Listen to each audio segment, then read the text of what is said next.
ये आज कहीं कहीं हल्का फुल्का बारिश हो रही, बहुत कम जगह रोपा हुआ है और आज यहाँ से किसान लोग, गरीब लोग पलायन कर रहे हैं और ये सरकार आराम से कान में तेल डालकर तो सोई हुई है। आज इतने लोग पलायन कर रहे हैं, कौन है इसका जिम्मेवार? और एक तरफ से सरकार कहती है कि एक 100 दिन का काम हम उसको देंगे। गांव का गांव खाली हो रहा है, कहीं खेती नहीं हुआ, अगर कहीं हुआ भी खेत में धान रोपाई भी हुआ है, वो सूखा पड़ा हुआ है, लेकिन सरकार अभी तक सोई हुई है। आश्चर्य है, किसके लिए सरकार बनी है? आज यहाँ के लोग, आज काम नहीं मिल रहा, लोग पलायन कर रहे हैं, कौन रोकेगा उसको? और इधर से आप तरफ कहते हैं कि हम काम दे रहे हैं, रोजगार दे रहे हैं। शर्म आनी चाहिए सरकार को। और उससे और अभी आपको सुबह में खबर मिली, पाकुड़ कॉलेज, पाकुड़ जिला में पाकुड़ आदिवासी कल्याण छात्रावास में क्या गलती थी, कौन सा गुनाह किया था? 12:30 बजे रात को पुलिस जा करके अंधाधुंध गाय बैल की तरह लोगों को पीटा गया है, जिसमें उन्हों का नाम भी हमको बिना है। एक है सोलेधन हांसदा, इमानुस बरंडी, नीरज मुर्मू, बीराम टुड्डू, जीतराम मुर्मू, सरकार मुर्मू, सोहन मुर्मू, प्रदीप बरंडी, बाबूलाल मुर्मू और सोनोत किस्कू। ये सारे लोग अभी हॉस्पिटल में एडमिट हैं।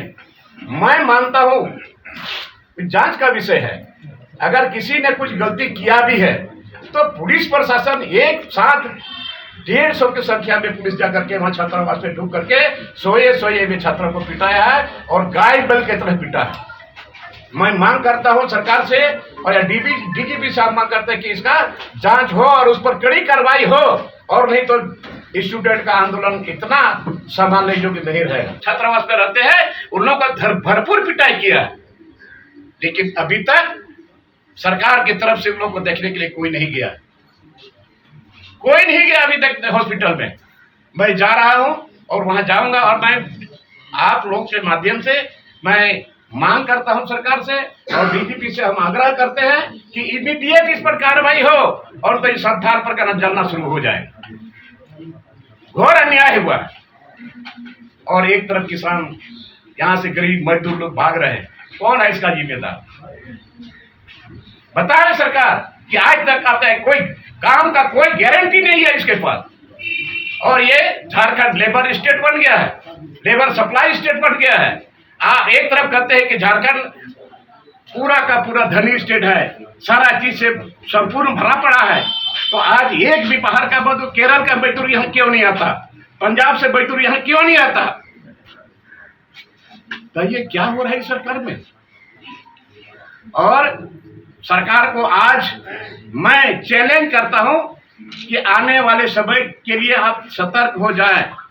आपका जो लोगों का जो विश्वास था, आपने सरकार बनाने के पहले आपने जो घोषणा किया था, वही नहीं घोषणा किए हो। आपने मैनिफेस्टो में जो आपने लिखा था और लोगों को जो विश्वास हुआ था कि हमारी सरकार बनेगी तो 6 महीने के अंदर में 5 लाख नौजवानों को हम रोजगार देंगे, रोजगारी भत्ता देंगे, एसपीटी एक्ट सीएनटी एक्ट को सख्ती से लागू करेंगे। आज एसपीटी एक्ट सीएनटी रहने के बाद भी यहाँ पर आदिवासी मूलवासियों का जमीन लुटा रहा है। लोगों को धोखा दिए हो, शराब पड़ेगा, शराब लगेगा, कोई नहीं रोक सकता है। गरीबों का आग लगता है, इसका मतलब है आप लोगों के आंख में धूल झोंक करके वोट लेने का काम किए हैं। और उस समय बोलते थे कि तीर धनुष कहाँ गया? तीर धनुष अभी आदमी का जमीन लुटा रहा है, गरीब लोगों का जमीन लुटा रहा है, एसपीटी एक्ट का जमीन लुटा रहा है, सीएनटी एक्ट का जमीन लुटा रहा है। कहां चला गया आपका तीर धनुष? तीर धनुष बोल करके वोट लेते हो और अभी आदिवासी को भूल जाते हो। खामियाजा भुगतना पड़ेगा। ज्यादा नहीं सुनेगा, लेकिन भोग रहा है ना, अभी भोग रहा। और आज आने वाले समय में, बहुत कम समय में कि जनता जाग जाएगी। ये अपना समझ करके, अपना रिलेशन समझ करके, अपना समझ करके ये लोग झारखंड मुक्ति मोर्चा को अपना समझ करके इन लोगों ने वोट देने का काम किया। अभी यहाँ विपक्ष के लोग बोलते हैं तो इन लोगों को, पार्टी वाले लोग बोलते हैं, पक्ष वाले लोग बोलते हैं कि यही एक मात्र काम रह गया है कि यहाँ घुसपैठिए आ रहे हैं, घुसपैठिए आ रहे हैं। अरे जाके सरजमीन में जाके देखो, मधुपुर में जमाबंदी जमीन से आदिवासियों को मार पीट के भगाया गया। FIR तक नहीं हुआ। अभी पाकुड़ बरहेट में भी वही हुआ, मारपीट के लोगों को भगाया गया। और अभी महेशपुर में गायबथान गांव में आदिवासियों के जमीन पर उन लोगों ने झोपड़ी बनाया था, उसको उजाड़ दिया और इतना मार मारा, हाथ पैर टूटा, वो हॉस्पिटल में एडमिट है। उसको भी देखने के लिए सरकार का कोई आदमी नहीं गया और न वहां का जनप्रतिनिधि आपका स्टीफन मरंडी गया देखने के लिए। अरे वोट के टाइम में चिल्लाते हो, हम आपका आदमी है, हम आपका आदमी है, धीर धनुष हमारा है, लेकिन अभी कहाँ चला गया एक तरह का आदिवासी को जमीन लुटा रहा। इम्पार्शियली नहीं है। अगर इम्पार्शियली होता तो इस ऐसा कदम नहीं उठाता। चलिए उसको छोड़ दीजिए, कोई बात नहीं। लेकिन मेरा सवाल जो है, जो जनहित का मुद्दा हमने उठाया है, हमने क्वेश्चन दिया है, उसका क्या होगा? और इसीलिए हमने माननीय हाई कोर्ट में अपील किया है। और हमको लगता है कि कम से कम सदन के अंदर में जाने का मौका हमको निश्चित तौर पर मिलेगा, क्योंकि जनहित का मुद्दा हमने उठाया है। आज ऐसा मुद्दा है जो आज यहाँ के लोगों के लिए जो अधिकार है वो भी उसको प्राप्त नहीं हो रहा है। और आज यहाँ पर CNT act, SPT act, Rajasthan नीति, नियोजन नीति, पैसा एक्ट, गैर सरकार संकल्प में हमने डाला है। पहले बार माननीय मंत्री उरांव साहब, उन्होंने जवाब दिया था कि आपका सवाल बहुत ही जेन्युइन है और हम भी आदिवासी मंत्री है, हमको भी लगता है सही में आपका जवाब बिल्कुल सही है। और इसलिए इसको हम 30-40 दिन के अंदर में इसको हम लागू करेंगे। प्रोसीडिंग में है अभी भी। मैं चैलेंज के साथ कहता हूँ कि आज की पैसा एक्ट लागू नहीं होगा, जिसके चलते आज यहाँ का लोगों का जमीन और लोगों का जो अपना गांव का जो अधिकार है, पंचायती गांव का जो अपना पारंपरिक व्यवस्था है, वो खत्म हो गया है। देखिए, केंद्र सरकार को भी पहल करना चाहिए कि क्यों बॉर्डर से कैसे आया लोग, वो केंद्र सरकार का काम है। अगर लोग आ गए तो उसके चलते आप यही रटते रहिएगा कि केंद्र ने कुछ नहीं किया, आके ढूक करके यहाँ पर लोगों का जमीन लूट रहा है, तो क्या इसको बर्दाश्त करिएगा? सरकार को नहीं पता है क्या?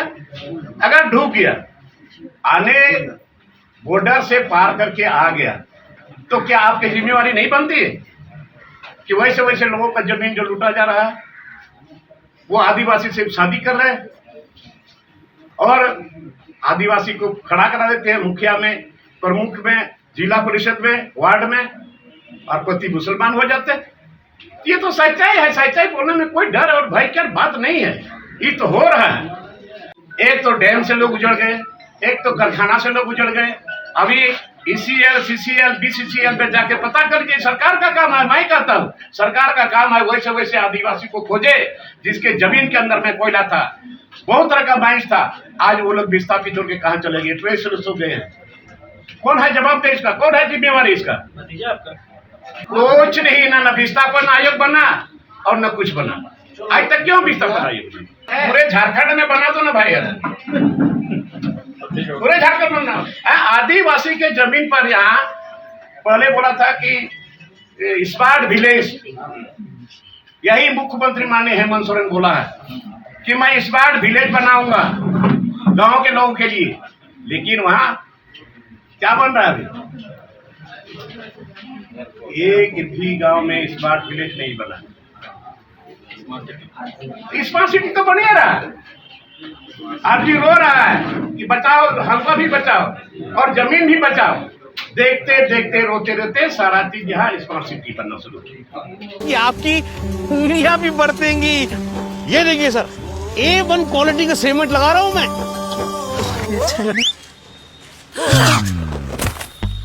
मजबूती का सारा ठेका हम ही लिए हैं का? अरे बॉडी विदाउट स्ट्रॉन्ग बोन किस काम का? देखिए, मजबूत घर चाहिए तो अच्छे सीमेंट के साथ अच्छा सरिया भी लगाइए, तभी तो ऐसा घर बनेगा जो पीढ़ियां बरते। तो कौन सा TMT लगाएं? अरे एक ही तो है, भारत का सबसे भरोसेमंद Saluja gold TMT bars. Extra strong, higher earthquake resistance, flexible, better bonding with cement और सालों का भरोसा। निर्माण में मजबूती चाहिए तो अच्छे सीमेंट के साथ लगाइए सिर्फ सलूजा गोल्ड TMT। अब सही पकड़े हो कॉन्ट्रैक्टर बाबू। सलूजा गोल्ड TMT बार, मजबूती सब कुछ है।